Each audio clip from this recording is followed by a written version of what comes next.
నమస్తే.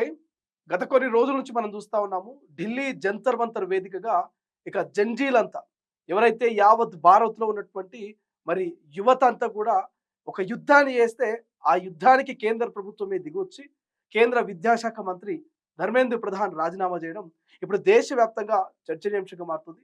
ఒక్కసారిగా భారత్‌లో ఉన్నటువంటి రాజకీయ నాయకుల మరి చూసేటువంటి విధానం మారిపోయింది. ఒక వ్యూహాత్మకంగా యువతను భవిష్యత్తులో వాడుకోవాలనే ఆలోచన చేసినట్టు తెలుస్తోంది. జంజీరా దెబ్బకు తెలంగాణ ముఖ్యమంత్రి రేవంత్ రెడ్డి కూడా రూటు మార్చారా అన్నటువంటి ఒక ప్రశ్న కూడా ప్రస్తుతం సోషల్ మీడియాలో ఉత్పన్నమవుతుంది. ఈ మాట ఎందుకు అంటున్నంటే, జై జవాన్ జై కిసాన్ జై యువ అనేటువంటి ఒక నినాదం తెలంగాణలో కాదు దేశవ్యాప్తంగా మారుమోగబోతుంది. సో అందుకే భవిష్యత్తులో కాంగ్రెస్ అధికారంలోకి వస్తే ఒక జంజీని విద్యాశాఖ మంత్రిగా నియమిస్తా, దానికి నేను హామీ ఇస్తున్నట్టు తెలంగాణ ముఖ్యమంత్రి చేసిన స్టేట్మెంట్ వైరల్గా మారుతుంది. అండ్ దాంతోపాటు 21 ఏళ్ల వయసుకే చట్టసభల్లో అధ్యక్ష అనేటువంటి అవకాశాన్ని కల్పించేందుకు చట్టాల్లో మార్పు తీసుకొచ్చి కేంద్రానికి పంపిస్తా, ఇది నా హామీ అంటూ కూడా రేవంత్ రెడ్డి ఒక భరోసానిచ్చాడు. రైట్, ఈ రెండు అంశాల గురించి డిస్కస్ చేసే ప్రయత్నం చేద్దాం. ప్రస్తుతం మనతో పాటు తెలంగాణ నిరుద్యోగి ఓయూ అస్మా ప్రస్తుతం మన ముందున్నారు. ఆమెతో కూడా మనం మాట్లాడే ప్రయత్నం చేద్దాం. అస్మా నమస్తే. నమస్తే అన్న. సో ఎప్పుడైతే జంజీల ఉద్యమం ఉన్నదో నిజంగా దేశం మొత్తం కూడా ఒక్కసారిగా ఉలిక్కి పడేలా చేసింది. అందరూ ఢిల్లీ వైపు చూసేటువంటి రకంగా ఆ ఉద్యమాన్ని మనం చూసినాం. సో జంజీల దెబ్బ తర్వాత రాజకీయ నాయకుల్లో చాలా మార్పు వస్తుంది. ఒక్కసారి రేవంత్ రెడ్డి ఏం మాట్లాడారో వినిపించే ప్రయత్నం చేద్దాం. केंद्र में राहुल गांधी प्रधानमंत्री मंत्रिवर्ग में यही जंजी को विद्या मंत्री बनाने का वादा करता हूँ. రైట్, ఇది ఒక అంశం అయితే. సో ఒక రెండో అంశం వచ్చేసి మా మిత్రుడు మహేష్ గౌడ్ గారు ఏదైతే సూచన చేసిండో మీ అందరి సమక్షంలో నేను మాట ఇస్తున్నా. ఆగస్టు మొదటి వారంలో అసెంబ్లీ శాసన మండలి ప్రత్యేక సమావేశాలు ఏర్పాటు చేసి శాసనసభలో చర్చించి ఈ దేశంలో ఎమ్మెల్యేగా ఎంపీగా పోటీ చేయడానికి 21 సంవత్సరాల వయసును అర్హతగా తీర్మానం చేసి ప్రధానమంత్రికి పంపిస్తా. రైట్, ఇది రెండు స్టేట్మెంట్లు మీరు చూసిరు. సో ఒకసారి ఇప్పుడు డిస్కస్ చేసేటువంటి ప్రయత్నం చేద్దాం. మొదటి స్టేట్మెంట్, రాహుల్ గాంధీ ప్రధానమంత్రి అయితే ఒక జంజీని విద్యాశాఖ మంత్రిగా చేస్తా, ఇది నా హామీ అని చెప్పేసి రేవంత్ రెడ్డి ఒక క్లారిటీగా ఒక అనౌన్స్మెంట్ ఇచ్చాడు. సో దీని మీద మీ కామెంట్ ఏంటి? అయితే నా కామెంట్ ఏంటంటే, నన్ను ముఖ్యమంత్రిని చేస్తే కాంగ్రెస్ పార్టీని గెలిపిస్తే 2 లక్షల ఉద్యోగాలు ఇస్తా అని చెప్పిన మాట ఎక్కడ పోయింది? ఇంకొకటి, ఫస్ట్ మీరు రాహుల్ గాంధీని ప్రధానమంత్రిని మేము చేసిన తర్వాత మాలో ఒకరిని విద్యాశాఖ మంత్రిని చేస్తా అంటున్నారు కదా. నమ్మకం లేదు ఫస్ట్ ఆఫ్ ఆల్. ఎందుకంటే మీరు తెలంగాణలో విద్యాశాఖ మంత్రి కదా. ఫస్ట్ మీ విద్యాశాఖ మంత్రికి మీరు రాజీనామా చేసి, ఇక్కడ కూడా తెలంగాణలో జంజీలు ఉన్నారు, ఈ జంజీలలో ఒకరిని విద్యాశాఖ మంత్రిగా చేయండి. ఒక విద్యాశాఖ మంత్రి నియమించండి. మీకు 3 అర్హత మీకు 3 మంత్రి పదవులు ఉన్నాయి కదా. ఆ 3 మంత్రి పదవుల్లో ఒకటి విద్యాశాఖ మంత్రిని మీరు అంటున్నారు కదా జంజీకి ఇస్తా అని చెప్పేసి, ఫస్ట్ తెలంగాణలో ఉన్న విద్యాశాఖ మంత్రి పదవిని మీరు ఇక్కడ ఉన్న జంజీకి ఇవ్వండి. వెయిట్ చేసే ఓపిక యువతలు లేదా? ఎందుకంటే ఇటువంటి స్టేట్మెంట్ ఇవ్వాలంటే కూడా చాలా ధైర్యం కావాలి. ఒక రాష్ట్రానికి ముఖ్యమంత్రి అయ్యుండి సో యావత్తు భారత్ లో ఉన్న యువతకు ఒక స్టేట్మెంట్ ఇచ్చిండు, నేను జంజీని ఖచ్చితంగా, నేను అప్పటికి రాహుల్ గాంధీ ఒకవేళ ప్రధాని అయితే నేను విద్యాశాఖ మంత్రి చేస్తాను, ఒక స్టేట్మెంట్ ఇచ్చాడు.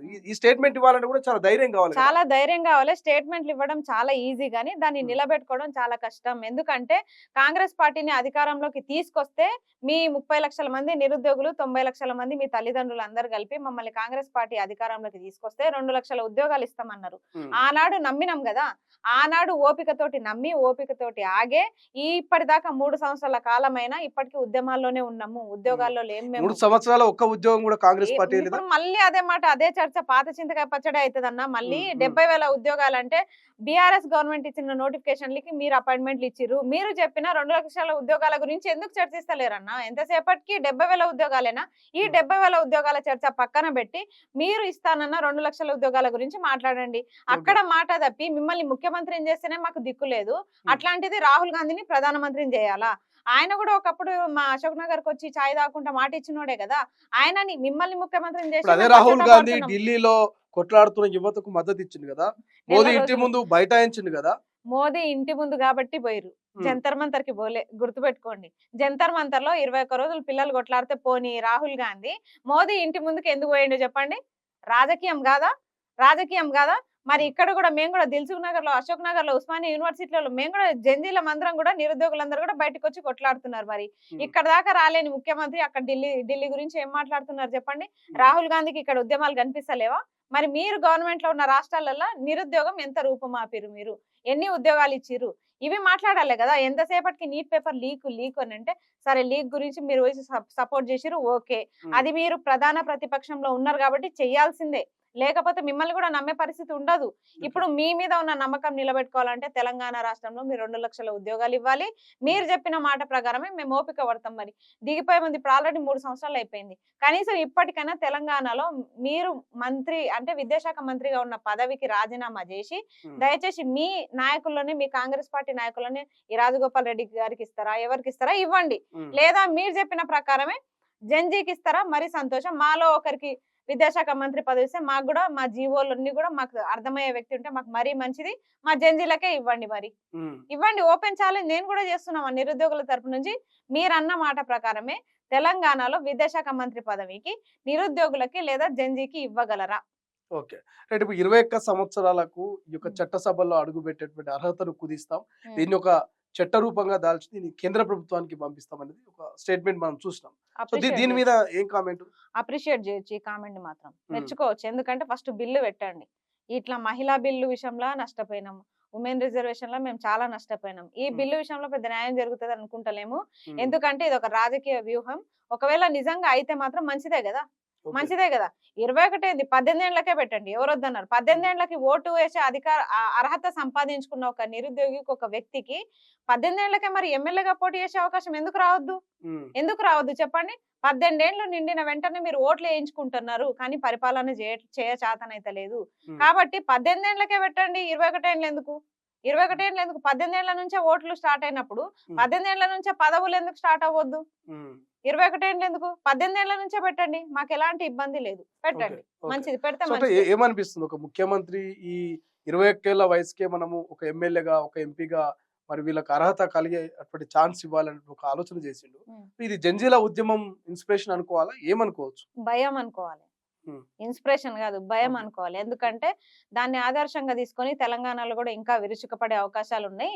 ఇప్పుడు ఒక యూనిటీ లేదు కాబట్టి ఉద్యమాలు పక్కదారి పడుతున్నాయి. నిజంగా నిరుద్యోగుల లోపల ఒక యూనిటీ వస్తే మాత్రం జంజీకి మించిన ఉద్యమం ఇక్కడ కూడా మొదలైతది. మేము ఎన్ని రోజులు అనుకునేది కూడా అదే, ఒక యూనిటీ మీద కొట్లాడితే మాత్రం మమ్మల్ని ఎవరు తట్టుకోలేరు. కాబట్టి ఆ భయం బుట్టే ఆయన ఈ స్టేట్మెంట్ ఇచ్చారు.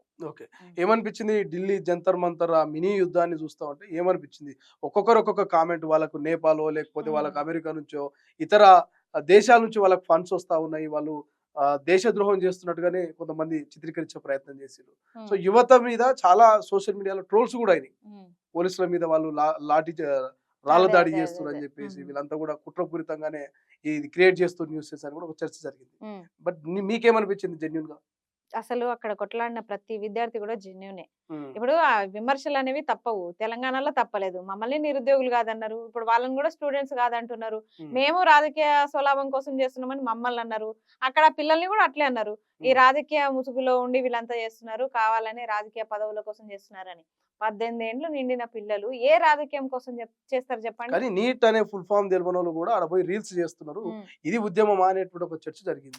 అట్లా ఉండదు. రాసిన ప్రతి అభ్యర్థి కొంత ఆక్రోశానికి గురయ్యి ఇంకా తట్టుకోలేని స్థితిలో వాళ్ళు కొంచెం అసభ్యంగా ప్రవర్తించిండొచ్చు. కానీ మిగతా వాళ్ళు కూడా అయితే మొత్తం జెన్యున్ ఆస్పిరెంట్సే కదా. ఒకరిద్దరు చేసిన తప్పుకి మిగతా వాళ్ళని అనొద్దు కదా.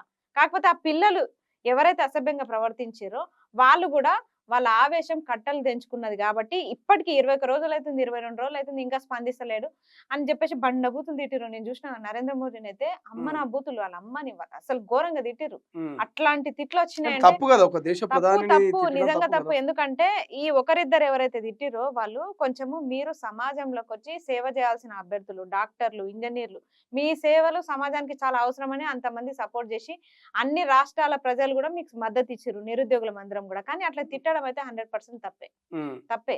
ఇప్పుడు ధర్మేంద్ర ప్రధాన్ రాజీనామా తోటి విద్యా వ్యవస్థలో మార్పు వస్తుందని మీరు నమ్ముతున్నారా? విద్యాశాఖ మంత్రి మారిన తర్వాత ఇది జంజీల్ అయితే మొదటి విజయం. ఆ తర్వాత మార్పు వస్తుందా రాదా పక్కన పెడితే కొంచెం నిరుద్యోగుల విద్యార్థుల కోపం అయితే, కొంత ఆక్రోశం అయితే తగ్గే అవకాశాలు ఉన్నాయి. ఇప్పుడు చూడండి, కొంచెం సర్ది మనిగిరు, వాళ్ళకి కావాల్సింది కూడా అదే.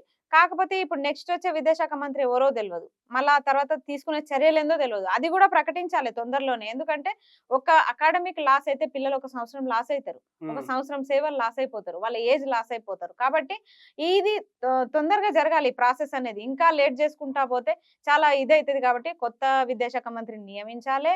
ఆ తర్వాత నీట్ లో పేపర్ లీకేజీలు కాకుండా ఫింగర్ ప్రింట్ తీసుకుంటారా, ఏం తీసుకుంటారా అనేది అది స్పష్టంగా బహిర్గతంగా మళ్ళీ ఒక కొత్త మేనిఫెస్టో రూపంలో వాళ్ళు విడుదల చేయాలి.